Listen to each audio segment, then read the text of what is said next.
જોહાર સાથીઓ, આજે આપણે વાત કરીશું કે વિશ્વ આદિવાસી દિવસ એટલે શું અને વિશ્વ આદિવાસી દિવસ કેમ ઉજવવામાં આવે છે। 9 ઓગસ્ટ આપણે વિશ્વ આદિવાસી દિવસ તરીકે ઉજવીએ છીએ, તો તેની વિસ્તારપૂર્વક ચર્ચા કરીએ। વિશ્વમાં વસતા અંદાજે 400 કરોડથી વધુ આદિવાસીઓના પ્રશ્નોની ચર્ચા કરીને યુએનના સેક્રેટરી બાન મૂન કીર્તિએ આદિવાસીઓના પ્રશ્નોને વાચા આપવા 23 ડિસેમ્બર 1994ના રોજ યુનાઇટેડ નેશન્સમાં મૂળ નિવાસી વર્કિંગ ગ્રુપની સામાન્ય સભામાં ઠરાવ કરીને 9 ઓગસ્ટને આંતરરાષ્ટ્રીય આદિવાસી દિવસ તરીકે ઉજવવાનું નક્કી કર્યું। ત્યારથી દેશ વિદેશમાં 9 ઓગસ્ટે વિશ્વ આદિવાસી દિવસ ધામધૂમથી ઉજવણી કરવામાં આવે છે। તો ચાલો આપણે સૌ એકબીજાના ખભે ખભો મિલાવી અને 9 ઓગસ્ટે વિશ્વ આદિવાસી દિવસની ધામધૂમપૂર્વક ઉજવણી કરીએ। ભારત દેશમાં આઝાદીના વર્ષો વીત્યા હોવા છતાં દેશમાં આદિવાસીઓની અવગણના થઈ રહી છે। સરકારને અંતરિયાળ જંગલોમાં વસતા આદિવાસીઓની પરવા નથી, પરંતુ શિક્ષણ તેમજ ચોક્કસ માધ્યમો દ્વારા જાગૃતિના લીધે આજની આદિવાસી યુવા પેઢીમાં જાગૃતિનો સંચાર થયો છે। દેશ દુનિયામાં આદિવાસીઓ જ્યાં જ્યાં વસે છે તે વિસ્તાર પ્રાકૃતિક સંસાધનોથી ભરપૂર છે, સમૃદ્ધ છે।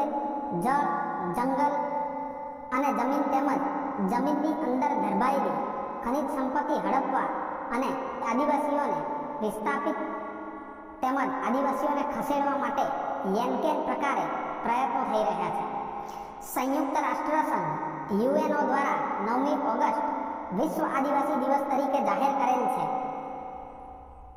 આદિવાસી ભારત દેશનો મૂળ માલિક છે। આદિવાસી હોવાનો આપણને ગર્વ હોવો જોઈએ। આપણે પ્રકૃતિ પૂજક છીએ। આપણે પ્રકૃતિને લગતા ઉત્સવો ઉજવીએ છીએ અને પ્રકૃતિ સાથે સંકળાયેલ તમામ ઉત્સવો એ આપણા છે। આપણે ભારત દેશના મૂળ માલિક હોવા છતાં આપણી આદિવાસીઓની ઓળખ ભૂંસવા માટે હિન્દુ રીત રિવાજોની સાથે જોડીને આપણી આદિવાસી તરીકેની ઓળખને ભૂંસવાની પેરવી થઈ રહી છે। આપણે આપણી કલા સંસ્કૃતિ વારસો જળવાઈ રહે તેમજ આપણી આવનારી પેઢીને વારસો આપી શકીએ તે માટે તથા આપણી સંસ્કૃતિને ઉજાગર કરવા માટે આપણે યુએનઓ ઘોષિત વિશ્વ આદિવાસી દિવસની ખૂબ જ ધામધૂમથી ઉજવણી કરવી જોઈએ।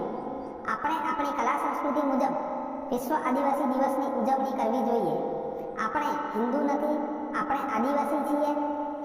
આપણે પ્રકૃતિને સાચવનારા, પ્રકૃતિનું સંવર્ધન કરનારા અને સંરક્ષણ કરનારા આ ભારત દેશના મૂળ માલિક છીએ અને મૂળ માલિક હોવાનો આપણને ગર્વ હોવો જોઈએ।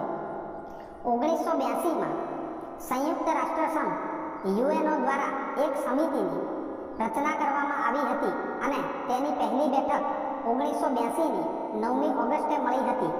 1992માં રિયો ડી જાનેરો, બ્રાઝિલ ખાતે પૃથ્વી પરિષદનું આયોજન કરવામાં આવેલ, જેમાં 68 દેશોના 400થી વધુ આગેવાનોએ ભાગ લીધો હતો અને પ્રકૃતિને બચાવી લેવાના વૈશ્વિક જાગૃતિ અભિયાનને આ પરિષદમાં વિશ્વના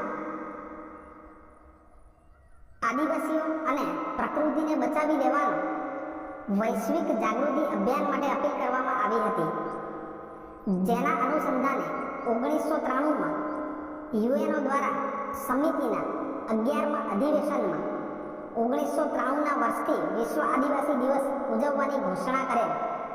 આમ 1994ની 9મી ઓગસ્ટથી સમગ્ર વિશ્વમાં વિશ્વ આદિવાસી દિવસની ઉજવણી કરવામાં આવે છે। આદિવાસીઓ દ્વારા આદિવાસી નૃત્ય અને નાચગાન સાથે ભવ્ય ઉજવણી કરવામાં આવે છે। તો ચાલો આપણે સૌ આપણા રાષ્ટ્રીય તથા આંતરરાષ્ટ્રીય હક અધિકારો તથા આપણી ભવ્ય આદિવાસી સંસ્કૃતિ ટકાવી રાખવા માટે આપણી કલા સંસ્કૃતિ મુજબ આદિવાસી અસ્મિતા, આદિવાસી અસ્તિત્વ તેમજ આત્મસન્માન જળવાય તે માટે 9મી ઓગસ્ટને આદિવાસી તહેવાર તરીકે ભવ્ય ઉજવણી કરીએ. જોહાર, જય આદિવાસી, જય ભીલ પ્રદેશ.